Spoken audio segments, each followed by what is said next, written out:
Now we're back up on the live for the question and answer period for day 22. If you are here and you know there are other people still on that previous live, tell them to close their live window and they will see a notice for this one. All right. So again, this is the Black Man Spy, Iran War, day 22 live. Okay. So look for it. Did you close that one? All right. We're just having some technical difficulties in opening and closing these windows.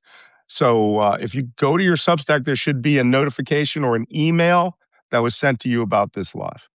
I can't put them in the schedule in advance unless I do that 15 minutes in advance. But we're getting everybody back. We're already at 300. And I'm just going to give this a minute. So, Wajid, when I left, you were talking about the Gulf states and their attitudes towards this war. Mm-hmm. Can you give me an update on that? I just literally published an article today. The article was literally talking about United Arab Emirates and Saudi Arabia both opening up a few of their military bases that were closed.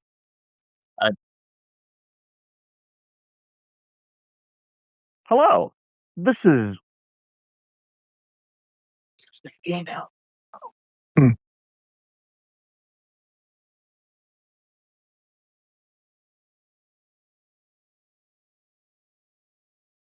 How come I'm not hearing him?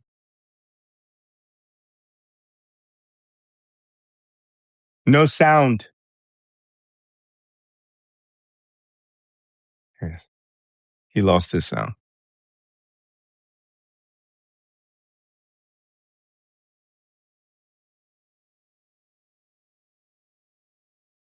Now, can you hear me? Yes, now we hear you. Perfect. I can't hear you now, but that's okay. I'm a Jonas. No, I can hear you now. I can hear you now. So I was saying the United Arab Emirates and Saudi Arabia opened their military bases for the first time during this conflict for the U.S. For the United States. Saudi Arabia and Israel are working in the background under the table. One of my sources told me that. Especially when it comes to integrating air defense missiles. So the United Arab Emirates, Israel, Saudi Arabia, and other Gulf nations have integrated their air defense missiles so they could have faster response to all of the missiles that are coming from Iran. So all I'm saying is that it's very possibly to see Saudi aircrafts in the future, maybe in the next few days, maybe weeks. See Saudi or Emirati planes flying over Iran, maybe to hit some targets. I would not be surprised, especially that they have kept saying that we reserve the right to respond. We reserve the right to respond. But that's not going to be good because those guys, I'm going to tell you something about those pilots. All right. Nice guys. Not as good. Not as good at all as the US and Israeli pilots. And they will fly low thinking everything's cool and they will eat a missile. And then one will be captured or killed. Right? That's right. Or captured, then killed. Worse than being captured is being paraded. Right? Paraded around in the streets. We've got one of you. Now we can, and this is what they will say. The Saudis are flying missions for the Jews. That's right. And that, I'm afraid to say, will play poorly on the Arab street. Because it will be true. But you're absolutely correct. I was on several Twitter spaces yesterday, trying to scan the public opinion from Arabic streets. The non-Gulf nations have publicly stated their disappointment in Gulf nations not protecting Iran and not taking more steps in fighting the Zionists. So that is a conversation and debate that's being had at the moment. GCC spokesmen are going on those spaces and defending the position of the Saudi government. They Mhm. hosted this conference 2 days ago in Riyadh, where they Mhm. had Arab leaders from different countries. They had Turkey, and they all met trying to condemn the Iranian attack and trying to have an Islamic. Anytime Saudi Arabia is trying to win the Islamic voice, they hold an Islamic Arabic conference Summit. and Yeah, yeah. summit, and they try to get this public opinion, public state, not public, this statement from all these nations. And what they have done in that conference is try to say that Iran does not respect Muslim nations, and they Mm. don't. They're not an actual Muslim nation because they have attacked Saudi Arabia. So that, like, Right. they have been trying to frame this as a holy war for the future. So we'll see. Yeah. The All right. things are shaping out to be dangerous. Good. Well, let's go to some questions. All right. We had this question. We have some from today and yesterday. Debbie Lama asks, do you think Iran will escalate to bombing desalinization plants? Oh, that is a serious. The weird answer about that, I can't say it. It's a combination of economic warfare and personal warfare against the individuals themselves. That's dangerous. I mean, when you're talking about, I mean, if the United States went around and really started pounding with the Israelis, desal plants, Iran does not get its water from desalinization plants. You saw from that video, it's a country of mountains with a bowl of desert in the middle. Everyone lives in those mountains or just at the bottom of those plains. Plenty of deep water reservoirs in Iran. The only place that we hit was the desalinization plant on Qashem Island, because it's like at the same level as Dubai. So that was a mistake too. Here's my add-on to that. Um, Mm. I would like to add on something that I might disagree a little bit with you, because Sure. Iran has been facing water shortage crisis for years, and recently even more in the last 5 years, to the point Is where that Asfahan, infrastructure? because of infrastructure, because of the dams, and because they have two steel mills in the middle of the desert in Asfahan, that Mm. is blocking a lot of the natural things that need to happen for rain and I water see. to go through. So Asfahan is actually sinking as we speak, and whoever controls the water in Iran will control this war, in my own Right. opinion. I just thought one of our guys, Urban Hermit, said that there's a historic drought occurring in Iran. Okay, there's a historic drought occurring in Iran. And I'm certain that we probably blew up those steel plants. So now is the time to re engineer, as opposed to Dubai gets 98% of its water from desalinization. Doha, 100%. Bahrain, What? 100%. Kuwait City, 100%. Saudi Arabia, it's lower, it's like 80, 40%, 70. but it depends where. If it's like in Dammam, Jubail on the coast, 100%.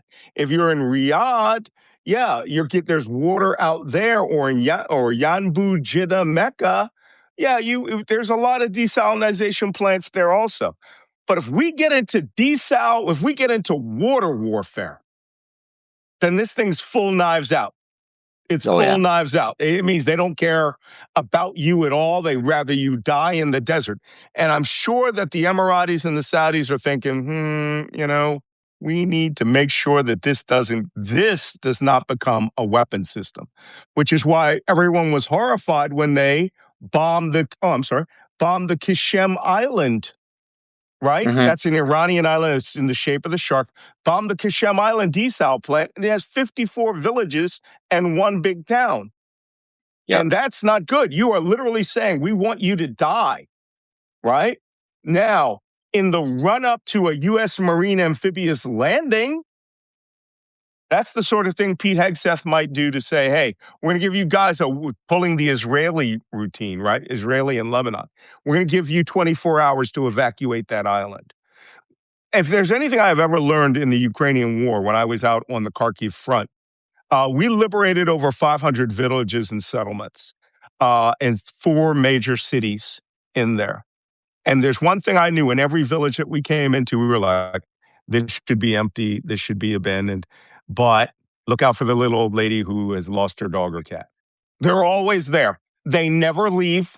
I don't care how intense the Russian artillery bombardment is. There's a famous video of the Ukrainian war of this woman. Her house is on fire. The roof is completely in flames. And Ukrainian soldiers run up, and she's there with a little bucket, and they sling their rifles. They're like, mama, come with us. Come with us. She goes, no, it's okay. And they stop. They're in combat. They stop to get garden hoses to put out the fire. And sure as shit, she says, help me find my cat. They stop in combat to find her cat. They find her cat. They give her a pair of combat boots to put on because there's glass and debris everywhere. They roll up an Humvee, an armored Humvee, and they promise they'll put the fire out in her house. They're always there. Marines are going to go to places, and there's going to be this guy offering to shine their shoes or to serve them water or tea. There's going to be a pop-up shisha bar. I mean, these places, wars roll over places, but people stay. And that's why we have civilian casualties that are so bad when we go into combat. And by going into the water war, if we do that to there's not a desal plant on Karg Island because the water all comes over. I'm pretty certain there's a water pipe that comes over from the coast, and Bushehr is just 30 kilometers away. You can see Bushehr from there. That's a big ass city. So where's my cat? Yes, they always say, help me find my cat. And we do it every time. Every time we start looking for their cats and dogs. Ukrainians love their animals, so we have to help them out. So this is one of those things. Water war, that's a worse weapon than anything that you could. It's worse than an atomic bomb, right? Yep. Because if you use an atomic bomb, you just vaporize that little place. But not everybody in that country is going to die of water. There's only so many bottles of, Evian water that you can fly in on airliners. Okay, when I went into Kuwait City in 1991, I took part in the liberation of Kuwait City. Water systems were just coming back online because they deliberately flew in the people from the Iraqis, kept the water up, but they flew in people from the Gulf states to help get their water pipelines back online. But it was hundreds of trucks of bottled water coming from Saudi Arabia, Safi water, I think it was the name, coming from the UAE. Just millions of bottles of water had to be brought there. And that's how we drank. Put the bottled water in 2 of your pockets, 3 of your pockets, fill your canteen, and then go out in the field. Water war is bad. So thank you, Debbie Lama, for making us rant about water. In addition, there's already max heavy restrictions on the airspace and over Gulf nations.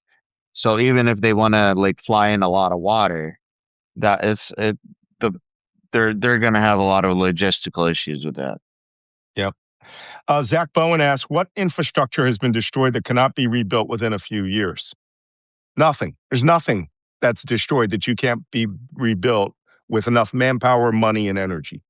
Right? They could dig all the way down to those nuclear sites. Because you know why? Unlike Delta Force, they will bring a backhoe. They'll bring 10 backhoes. They'll bring 100 backhoes and 500 dump trucks on contract to get down to their nuclear material or to just clear those bunkers out to make America angry again. Right? That's a good question, though. But all infrastructure can be replaced. These are old. Somebody Somebody somebody asked, did the U.S. military ever buy those mobilized surfboards like those in the movie? No, we don't. Oh, he's thinking about remote drone craft. These are surveillance craft that they look like surfboards. They're actually flat, shallow boats that have monitors and sensors on them. I understand that some of those were in the Gulf in the pre-war. And I wouldn't be surprised right now if they were like at Ras Khalifa Naval Base in Kuwait or some other place and are already silently floating out in the Gulf doing surveillance. So 2 or 3 of those are actually good. They can get sunk, but that's what they're there for. They're there to be destroyed. Da, da, da, da. We already talked about Diego Garcia. Is the crown, Rose Deardoff asked about Tehran, is the crown jewel for defense industry making gazillion fighter jets and nuclear facilities, plus is the seat of power? No. Now, look, the only way they're going to get out of this and rebuild everything, this is 47 years of rebuilding. No, it's not 47 years rebuilding. 1988 is when they really started rebuilding. So that's 1988, that's 37 years of rebuilding after the Iran-Iraq war. And all their money went into this. My problem is that why would you build that big show Navy and that big IRGC, missile boats and tell everybody not to go to sea? Right? They should have been out there and they should have been sunk, right? I mean, you're going to fight. But the strategy was don't fight. As we saw in that video, we talked about this yesterday. The mosaic strategy is Iran has been broken down into 31 independent Iranian Revolutionary Guard Corps regions with multiple redundant commanders, right? Because everybody expects to be martyred. Everybody expects to die. So And even Iran is not going to make their money off and, it. Yeah. and part of the mosaic strategy, even if that state fails, each city in that state becomes its own militia. That's like, yeah, it's so they've been paying close attention to U.S. Military strategies for the last 20 years, 30 years in the Middle East, Yeah. and they've been paying close attention. Mhm. Ron Lepine asked, what will be the Iranian strategy if Trump pulls out of the war? Go buy candy and give it to all your relatives? That's the first thing that will happen. They always do that. Candies and flour, and they all meet at a restaurant, a nice restaurant, and have a really nice dinner with the whole family. That their strategy will be to show magnanimity to everyone on the other side and to remind them that the reason that you may not be drinking water or the reason that you're putting out fires and that you lost maybe as much as 3 or 4 trillion in value of your countries is because you sided with the Americans, right? Maybe don't do that. And if you and as we said when we did our special the other night about IRGC escalation, there was a 5th step of escalation I didn't talk about, invading those countries. And they have the capacity to invade those countries. My memoir, Thinker, Sailor, Black Man, Spy, which is coming out next year, they tried it in 1987. They were going to invade Eastern Saudi Arabia and Eastern Kuwait. All right, it could happen. Francis Huber says, as a fellow 64-year-old Malcolm, don't do it. He's talking about me going and snowboarding. Don't do it, Malcolm. Don't do it. Oh, come on, man. I'm going to be out on my Radani skis all day today, and I got to get another pair mounted. So what can you say? What is the U.S. doing, from Jackson, what is the U.S. doing to mitigate the humanitarian crises that are caused by this excursion? Yeah, which we call a war. Zero. Donald Trump's doing zero. He got rid of all the mechanisms for us to help people. There is no U.S. Agency for International Development. You know what it'll turn into? Nation building through the Department of Defense. Again, exactly what he said he didn't want us to do. Maximum lethality. No, you're going to be handing out cookies, right? You're going to, especially in Iraq. I wanted to say, even if Gulf nations decided to enter the war and support the United States this time, that doesn't mean that they're not currently reconsidering kicking out the U.S. bases in the future. Yeah, we'll see. We'll see how much. It's all going to be about how much they lost. And look, they could go out and spend it right now. The Saudis are in the Emiratis are talking about spending something like 20, $30 billion for more interceptors. Yeah, great. Get interceptors. All right. You had to bring in 231 Ukrainian army soldiers to come shoot down your drones. And you guys were on Moscow's side of that equation. Who do you think's going to be building things for Iran? If Iranian ballistic missile production has been destroyed, and I believe it has, the men who designed them haven't died. The actual plans were definitely on a floppy disk or on a cloud server somewhere, and they're all going to go to Russia. And Iran is going to build their factories in Russia because Russia will also get to have those missiles to bombard Ukraine. That's what they're doing with North Korean designed missiles. Russia was trying to buy the plans and factory for the Iranian hypersonic maneuvering missile, right? They just expedited the whole thing. Yep. Now, in the next 5 years, Iran's going to go, we shouldn't have built 5,000 missiles and 1,000 launchers. We're going to first build 20,000 launchers, mobile launchers. We're going to make them lighter, more like box trucks, and we're going to then 5 missiles per launcher. I want 100,000 missiles. I mean, Iran can do it. Sharon Bellew, the U.S. Treasury Department has said Cuba won't be allowed to take delivery of Russian crude, even as its fuel-starved island appears poised to receive 2 tankers carrying oil and gas. Does this fall under the authority of the 1960 embargo? It does not. And let me tell you why Cuba's getting that oil. Because Donald Trump is a wholly owned subsidiary of Vladimir Putin. Now, can I point out to you when those tankers left 2 weeks ago, the price of Russian oil was $37 a barrel. The price of Russian oil is now pushing $100 a barrel. So somebody do the math for me. 760,000 barrels of oil times 100 is how much? 776 million, something along that. Boatloads of money in that one ship. And if you think Vladimir Putin is going to let that money walk out the door because Donald Trump is putting an embargo in, you're going to get another 1-hour phone call from Putin. And the next words out of your mouth are, as a humanitarian gesture to the people of Cuba, we're allowing you to have that Russian oil. Well, Mexico is now going to import for all of its. Mexico creates food stuff for us, products for us, is working with China. A lot of the stuff Cuba doesn't have, they can now get from Mexico. Because Sheinbaum says, we're not embargoing you. We're not going to let your people starve and drown, and lack of energy. You may have just created one of the biggest, best alliances in the Caribbean, right?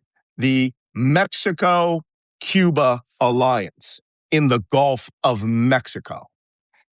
All right, holy cow! But that oil's getting through. Putin is not allowing that oil to go somewhere. Did somebody do the math yet? I think it's 76 million. Okay. Somebody says Dan Demendenberg says an Israeli Iron Dome reservist has been invited for passing on detailed information on the Iron Dome system to an Iranian agent. He was paid $1,000 in crypto. Okay, guys, if you're going to be a traitor, I learned this 3 times in my career. They did traitor hunts, including a guy at NSA who was in the hall across the hall from us.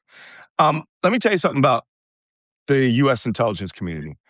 Every door, you have no idea what's going on behind it. Zero. If you don't have a cipher lock and authorization and been read into that program, you don't know what's going on in that door. This guy sold out a multi-billion-dollar system for $36,000 US. Right? I don't get that. That's not money. All right, here's the worst part. You know why he did it? Pay off his taxes.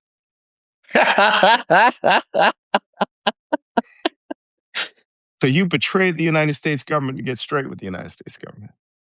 All right. Aldrich James, who sent at least 6 to 8 Russian agents to his death, did it for $1 million. $1 million in mid 1980s. That might have seemed like a lot of money. All right. It's like Austin Powers, Dr. Evil, $1 million. He's like, hey, boss, it's not worth that anymore. Okay, $1 billion. You got to ask for something. And this guy did it for $1,000. I read the indictment. I read the statement from the Ministry of Defense. This guy went around with his camera, his mobile phone, took 29 pictures of the entire missile battery, talked about how fast they deplete the missiles. He was a targeting person. He actually operated the system. $1,000 isn't money. It would have, I'm going to be honest with you, all right? Real talk, fam. If you're going to betray your government, it's easier to go to your government and say, hey, yo, they came here and asked me to betray you for $1,000. For $50,000, I'll become your agent. And let's roll up them spies. And they were like, this brother's a player. All right? And the next thing you know, they're sending wrong pictures to the Iranians. And the Iranians are like, this is shit hot intelligence, right? And you get a medal at the end, right? Don't be betraying your country. No, there's no money. I've spent a month in Tel Aviv. I understand how expensive the bars are. But this is not, $25 single martinis. Come on. But people have money issues, but you actually can get more money by quitting your job and going on a GoFundMe than betraying your country and causing potentially the death of your citizens. You know that motherfucker's getting put in a prison with Palestinians, right? He will not survive this encounter. Okay, makes no sense you sold it for so little. Malcolm is an intelligent professional. What do you think the indictment and the media are not telling us? That he's a dead man walking. I'm telling you, Israel in war, they're going to throw him in a prison with Palestinians. Hamas guys that were all caught. And they're going to say, oh, you're a spy. And he's going to go, no, I work for the Iranians. And next thing you know, Shank City. And be like, oh, your man fell down onto 30 knives. The sharp edges. Barbara Shields, how are they planning to get 2,500 Marines to Karg Island?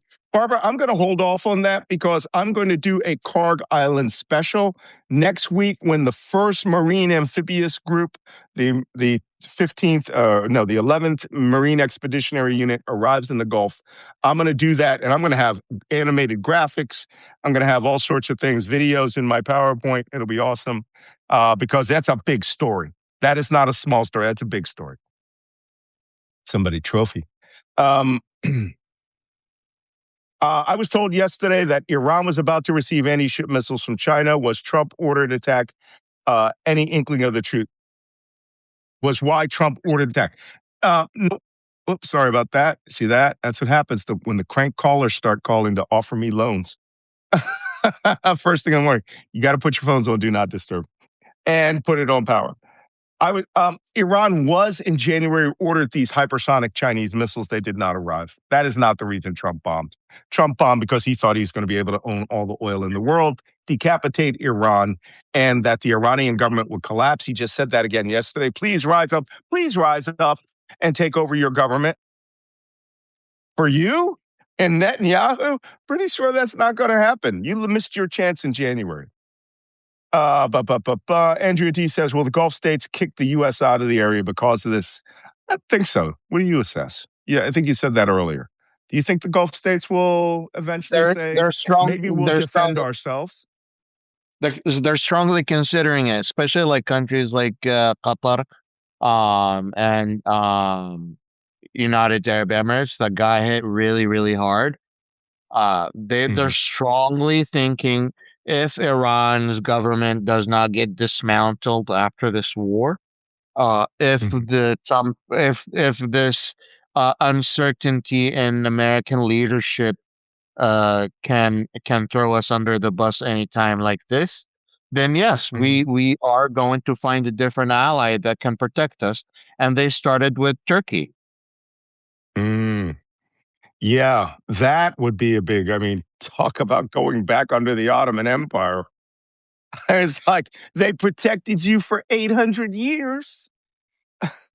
What's Actually, I why think it's not? a Well, thousand. there's, I think it's a thousand. and you know what they will do? They'll have a cup of tea and be like, "Yeah, we are brothers, we are cousins, we live together. But there is salt and bread between us. We can eat. You know, Yeah. the Americans are infidels. We are Muslim. We can deal with each other." And you know they'll have a deal, some deal like that, and the Americans will be the biggest loser. Turkish defense industries are really good. Their Mhm. drone tech is outstanding.